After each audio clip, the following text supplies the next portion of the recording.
It's Friday night, and the mood is right. So let's have some fun, show you how it's done. The Fantasy Tyrant. From the Fantasy Armchair, it is the Fantasy Tyrant.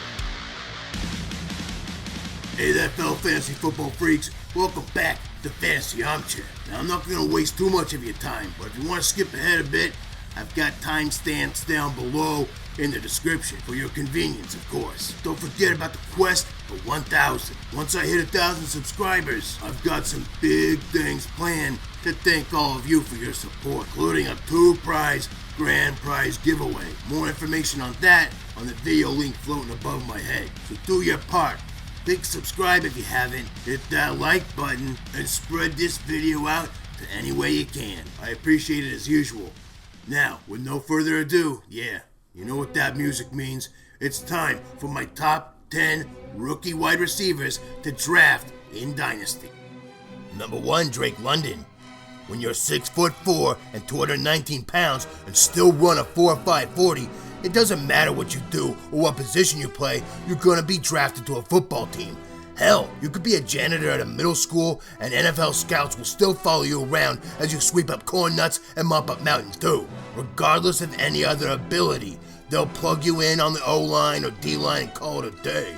But when you have that frame combined with that speed, then add in 9.5-inch hands and a pass-catching resume that includes 88 catches for 1,084 yards and 7 touchdowns in an 8-game span, you're drafted to be an unstoppable force at wide receiver, and that's exactly what Drake London is. He's a physical specimen, an athletic monster of a man. He has the size, strength, and speed to play at any position in the NFL, but as a wide receiver, he'll be near impossible to defend. His physical attributes, athleticism, body control skills, and masterful catching ability have attributed to him being considered a prodigious contested catch receiver, but he's so much more than that. He can be a downfield threat with a combination of speed and footwork. He's an adept route runner. He generates separation on all levels of the route. He plays both in the slot and out on the perimeter with mastery. I bet he could be a middle school janitor too, but lucky for him, he's an NFL wide receiver instead. Less lucky may be his landing spot to the Dirty Birds of Atlanta, but I don't know. The Falcons are in the middle of a rebuild with Matt Ryan recently shipped out, Julio Jones already a full year out of town, and Calvin Ridley going AWOL then suspended for a season. But the QB position seems to be figured out right now with Marcus Mariota and his protege Desmond Ridder at the helm. They've got sophomore tight end Kyle Pitts to throw to, and then a bunch of jamokes after that. Drake London will immediately legitimize his pass attack and easily become the top target with only Pitts threatening any of his target share. And London is used to a big target share, garnering a massive 38% of all targets at USC last season. Sounds like a good place for him to be in terms of stats, and that's all we care about in the world of fantasy football. He may not be on a championship caliber team for a while, but he will be on a lot of championship fantasy teams for years to come. I don't think he's quite a generational talent like Jamar Chase, but he'll be a perennial first-round pick in PPR eventually. Draft him with confidence. Number 2, Jameson Williams. Okay, so I'm in a 12-team Dynasty startup, and we started a long draft before the NFL draft started. When it came to pick my first rookie wide receiver, I waffled for a while between 2 guys, Drake London and Jameson Williams. Ultimately, I went with Williams, then cried like a bitch when he was drafted by the Jared Goffle purring kittens of the Motor City. I mean, his resume hooked me. 79 receptions for nearly 1,600 yards and 15 touchdowns for Bama last season, including 7 games with 100-plus receiving yards, hauling in multiple touchdowns in 4 separate contests. His speed, athleticism, catching ability, he's a next-generation wide receiver. This guy could be the next Tyreek Hill. But then he gets drafted by the garbage-ass Lions and their dumpster-fire offense led by the flaming trash bag himself, Jared Goff. Otherwise, I'd have had a lot harder time deciding between London and Williams once again making this list. The landing spots for these 2 superstars in the making made the difference. Atlanta isn't a dream spot, but it's a better place to land in Detroit, and I'm not just talking about the crime and pollution. That doesn't factor into fantasy. What does is having an inept, unreliable QB and 2 or 3 pass catchers ahead of you in the pecking order. TJ Hawkinson and Amon-Ra St. Brown will get the lion's share of Goff's erratic passes, and newly acquired DJ Chark will command some attention as well, leaving Williams to pick up the scraps. With all that being said, I still think Jameson Williams is the second best prospect in this deep wide receiver rookie class, in Dynasty anyway. The Lions will move on from Goff next season, and they'll draft a QB from a much better pool of prospects than they had to choose from this season. And when they do, cha-ching, Williams' stock will pay off. I think by next season, with DJ Chark back in the free agent pool, Williams will overtake St. Brown as the top wide receiver on the team and will be the other half of a young QB wide receiver duo for years to come. In the meantime, the Lions suck a cat's butthole, so they'll be playing a lot of catch-up, and that means garbage time opportunities for Williams. His Tyreek Hill-like speed will catch back up to him as he fully recovers from the ACL injury, and he'll be poised to break out in 2023. And when he does... Damn! I wouldn't put Williams as high in redraft, but in Dynasty, with his raw talent, speed, and catching ability, this guy could be a superstar in the future, so go get him. Number 3, Treylon Burks. I had this guy at the top of my rookie wide receiver draft board at one point until I fell in love with Jameson Williams' speed and Drake London's size and athleticism. But I could certainly eat my words with this ranking, as Burks has the best landing spot of these top 3 wideouts. And it ain't cause of Tannehill, whose only relevance as of late is due to his apparent feud with his would-be but definitely not protege, Malik Willis. Tanny will be gone soon, and Malik Willis will be the guy, and his guy will most certainly be Treylon Burks. The Titans traded away A.J. Brown for Christ's sake. They're clearly all in on Burks, the clear and obvious target now in Tennessee, and a quick look at his tape will show you why. This dude is basically a younger A.J. Brown. The kid is a yak monster, just like Brown, with an 8.5 yards after catch average, good for 14th in the nation.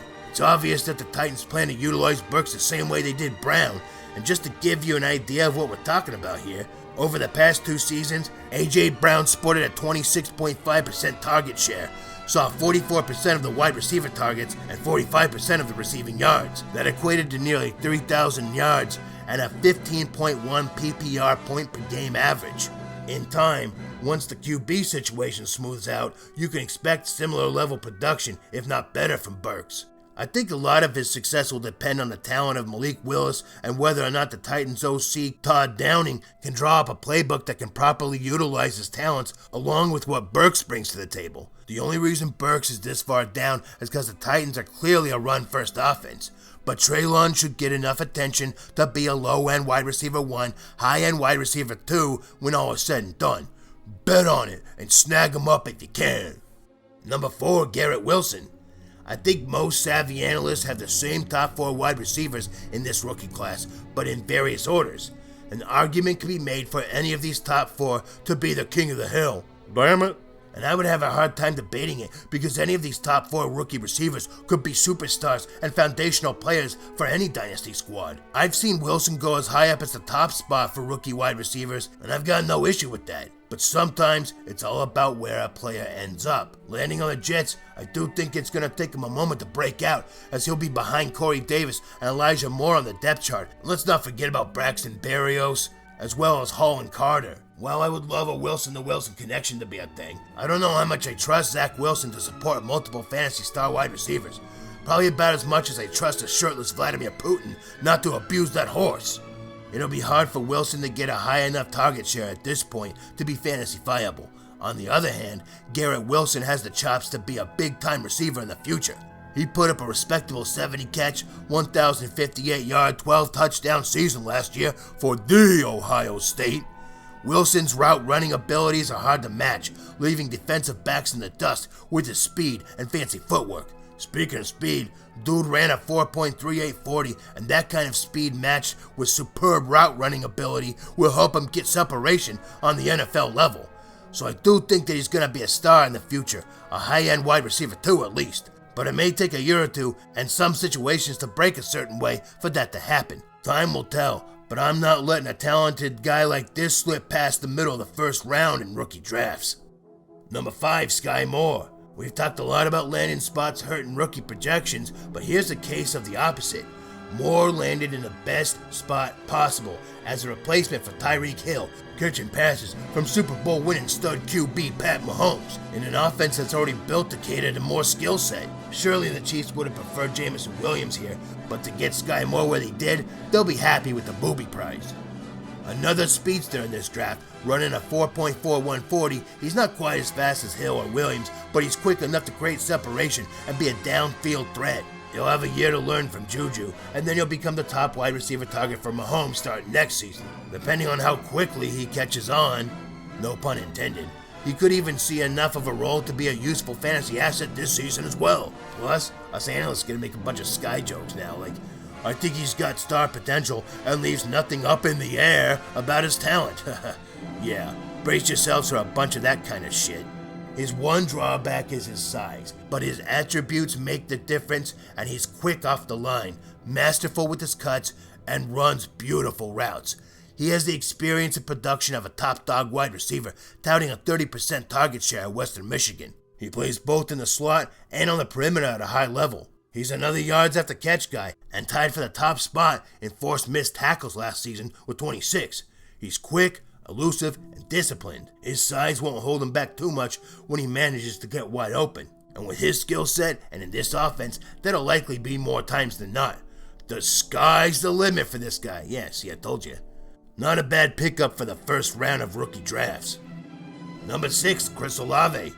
The overall talent this kid possesses is enough to consider him one of the top wide receiver prospects in this wide receiver stacked draft. His place on this list is a testament to the logjam of talent in this rookie class of pass catchers. In most seasons, he'd be a top 3 pick, maybe even a top pick overall at the position. This season, though, he wasn't even a top recruit on his own college team. Garrett Wilson took that honor. But he is in a good position to show us all up and prove to be the top wide receiver in this class after all. He possesses all the traits you want to see in a receiver. He's got speed, running a sub 4.4 40, height, standing at 6'1", experience, spending a full 4 years developing at Ohio State, reliable hands with an over 70% catch rate for his career. He's a scoring threat, taking it to the house 32 times in 31 career games, and best of all is his route running ability. Hands down the best route runner in this wide receiver class. Just take a look at that success rate on the route tree. Damn, son! And dude's got a chip on his shoulder. He was only a 3-star recruit coming out of high school and had to work his ass off to prove himself over his 4 years at Ohio State, being considered the Buckeyes' 3rd lowest rated recruit in his first year there. He'll be looking to do the same in the NFL as the counterpart to Michael Thomas, who gave this kid his endorsement. And if MT ends up peacing out, Olave becomes the top dog in the offense for Winston and whoever the Saints draft likely next season to replace him. Weakness at the QB position and uncertainty in the Saints offense as a whole are factors that can hold him back, at least for a little while. But eventually, we're looking at a high-end wide receiver 2 with upside here. We're snatching up in the mid to late first round of rookie drafts. Number 7, Christian Watson. Perhaps the wide receiver with the widest range of projected outcome, analysts have this kid ranked all over the place. There's so much to consider here. On one hand, this has to be considered one of the best landing spots for a wide receiver in this draft, being penciled in as the new toy for Aaron Rodgers and eventually his go-to guy, in theory. That alone makes him worthy of a first-round pick, but then factor in the extreme athleticism and combination of size and speed this guy has, there's reason to believe he should be higher on this list. He's listed at 6'4" and 208 pounds with over 10-inch hands. Jesus jumped up Christ! Watson ran a 4.36 40-yard dash, had a top 5 vertical jump at 38.5 inches, and boasted a best-in-class broad jump at 136 inches. Dude is a monster. It's like having a supernatural athletic beast catching balls from one of the greatest QBs of all time. It's like something you'd see in an NFL equivalent of Space Jam. The first one, of course. Fuck the new one. On the other hand, Watson doesn't exactly have dazzling numbers one would expect from a small school prospect of this caliber. He only had 43 catches for 807 yards and 7 touchdowns last season. That doesn't exactly leap off the page, does it? Going from the North Dakota State Bison to the Green Bay Packers will prove to be quite the learning curve for Watson. Yeah, he'll have one of the top QBs in the league throwing to him, but for how long? Rodgers may be looking at retirement a few years from now, so just as this kid develops into a star, he'll have a new QB to work with and start all over again. That inevitability looming, as well as questions about his production at a pro level, Watson drops to a late first round, early second round pick for me. Anything could happen with this guy and the potential is there, so I wouldn't let him drop too low though. Number 8, George Pickens. Alright, did anyone else get a cold shiver as Chase Claypool read off Pickens' name at the draft? I mean, whose wife did Claypool fuck to be sent out there to do that? It's like interviewing your replacement at work. Cold-blooded.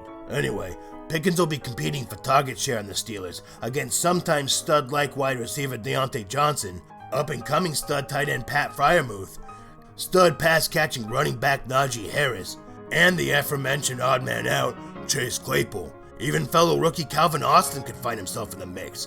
Not to mention the fact they'll be catching passes from either Mitch Trubisky or the new guy, Lenny Pickett. Oops, I mean Kenny Pickett. Yeah, get used to that shit. So all in all, he's another victim of a bad landing spot. We didn't get to see enough from him in 2021 thanks to a torn ACL early in the year, but dude recovered well in just 8 months and played the last 4 games for the eventual championship-winning Georgia Bulldogs. He did practically nothing in those games, but he didn't need to. Yeah, I worry about his wiry frame possibly making him injury-prone in the NFL, but he has top-level talent, and that could pay off, especially if he hits it off well with Kenny Pickett. This could go many different directions, which is why I have him down this low. Deontay is in the last year of his contract, and it remains to be seen if the Steelers are going to re-sign him. So while Pickens' target share may be small this season, it's got the potential to grow in the future. He had a pretty average combine considering top-level prospects all around, and seems like a solid, if not spectacular athlete. An early second-round pick is a good spot for him in rookie drafts. Number 9, David Bell. A great landing spot for this guy. He'll be competing for the number 2 spot behind Amari Cooper and could take over as the number 1 guy in the next few years. Catching balls from star QB Deshaun Watson won't hurt either. Bell should have no problem outplaying Donovan Peoples-Jones and Anthony Schwartz. David Njoku isn't too much of a threat to his target share either. Bell's got experience with high target share, accounting for 25.7% of the receptions for Purdue last season. Through the 11 games of the Boilermakers 2021 season, the 6'2", 210-pound junior hauled in 93 receptions for 1,275 yards and 6 touchdowns. Bell boasts a career per game average of 11.6 targets, 8 receptions, 101.2 yards, and .72 touchdowns. Holy horsefucker, Gene. That's some insane production. Now for the bad news. Bell thoroughly shit his drawers at the combine with a 4.65 40 and low scores all around for burst and jumping. And no, he's not a prolific pass catcher. I wouldn't say he's got brick hands, but he hasn't posted a season catch rate percentage above 69. 69. He has the chops to produce, but isn't necessarily a remarkable athlete. All that might do, though, is push his ADP down to where he's a value pick in the mid to late second round. Could be great, could be crap. Only time will tell. But the opportunity looks golden with his landing spot and potential, so definitely worth a shot. And rounding out this list at number 10, Jahan Dotson. Finally, the Commanders pick up a compliment to Scary Terry. Great NFL spot, not as great for fantasy. He'll be competing for targets with McLaurin, J.D. McKissick, Logan Thomas, and Curtis Samuel. Targets, by the way, from Carson Wentz and his cavalcade of crap. Dotson's talent is unquestionable. He has a 2.2% drop rate, so he basically catches everything. 15 yards per catch for his career, and ran a 4.43 40, so he's got all the right numbers. And if he plays well given the chance, Washington may be able to afford to let Scary Terry go to free agency next season, and then Dotson would be the numero uno in that offense. See, I'm cultured, got some bilingual action going on that one. But unless Carson Wentz suddenly turns into a good quarterback overnight, or the Commanders draft a talented QB to replace him in the next couple years, Dotson's potential could go to waste. If you pick him up, don't expect him to return on that investment for a few years. But you could have an eventual stud on your hands if things break right, so it's high risk, high reward. Worth a late second round pick, but you may not get him if you wait that long. Take him though, if he falls to you in the late second or early third. So that was my top 10, folks, but here's a couple honorable mentions for you. John Mechie's okay, but he couldn't even eke out a top spot on his college team, and he'll struggle to do so in Houston against Brandon Cooks and Nico Collins. Not really much more than a stash at this point in my opinion. Wan'Dale Robinson could be a sleeper pick, but outside of Kadarius Toney, how much fantasy production can Danny Dimes support at the wide receiver position? Not much at the past few years or anything to go by. Lots of talent there that could get wasted. Alec Pierce could end up being a solid wide receiver too for the Colts. Behind Michael Pittman, of course. More like a flex at best for fantasy though, for the foreseeable future anyway. Calvin Austin could end up being the dark horse in the Steelers' receiving corps. If Deontay leaves next season, Austin could find himself at the number 2 position behind Pickens if he plays his cards right. A deep sleeper with eventual payoff potential right here. So that's it, ladies and jerks. If I missed anyone, let me know there in the comments, and I'll be happy to give you my take. Come back tomorrow for my top 5 QB list. If you missed my top 10 running backs, take a look at that video floating above my head. Don't forget to like this video, subscribe if you haven't, and share this with everyone you know. Hey, it's free to click the little word subscribe, but it sure helps me a lot, so do it if you can, thank you. And hey, hit that bell while you're at it, because you're not going to want to miss any episode this season. Season 3 of the Fantasy Tyrant is going to be off the chain. Remember, the 2-prize Grandprize Giveaway begins as soon as we hit 1,000 subscribers. So do your part. I thank you all so much for your love and support. Good luck in your Dynasty drafts. And if you want any help with those, click the Patreon link down below, and I'll be a pocket guru. Till tomorrow, I'm out. Peace.